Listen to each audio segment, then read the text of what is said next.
Hello, everyone. My name is Jessica Wonderly, and for my vulnerable population presentation, I will be talking about foster care students.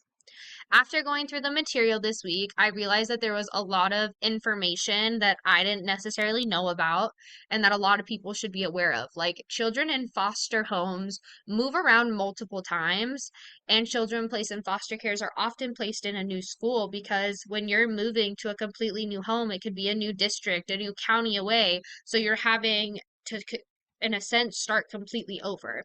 And it can be really hard to transition into a new environment after the previous one, in a sense, failed you and didn't keep you safe because of mistakes they made. So now you're paying the prices for it as a foster child. And then, due to the process of the foster care system, children can miss a lot of school and need help catching up. Many students who are in foster care system struggle to focus on school because they were taken from their friends, family, school, and everything from back home that they knew.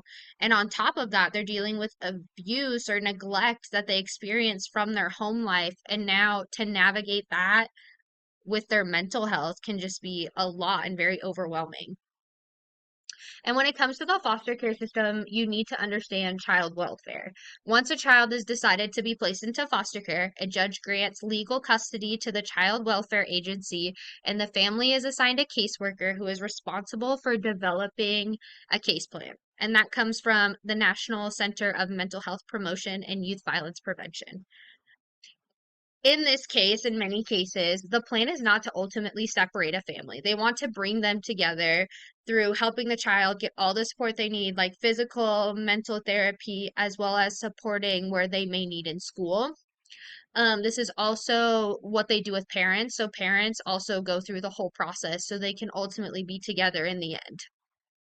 Children are also appointed a court appointed special advocate to make sure that the child's best interests are always served so they can get what they need. It can be really hard for some people to have the best interest. And so it's by having that third person, they can give that support and just ultimately be like, hey, this is what needs to happen. Some new concepts and ideas that I found. So after reading the course material, I decided to do a little more research because I felt that the rate of failure for foster care students had to be less with everything it was saying. And so this comes from the National Library of Medicine. The average 17 to 18-year-old in the foster care system is reported to be reading at a seventh grade level, while only 44% of the students are reading at a high school level. 33% of students in foster care have failed a grade or have been retained in school. And given these statistics, it is unsurprising that only 65% of youth in foster care graduate high school by 21 after the age, compared to the national graduation rate of 84%, which to me is absolutely insane that we have all of this data and it seems like there hasn't been as much support in this area as there should be. So my experience is I have not directly worked with people who have been in foster care, but I was adopted and I was very lucky to be placed in such an amazing family because not everyone gets the opportunity that I have to have as much support as I did. And I could have easily gone into the foster care system.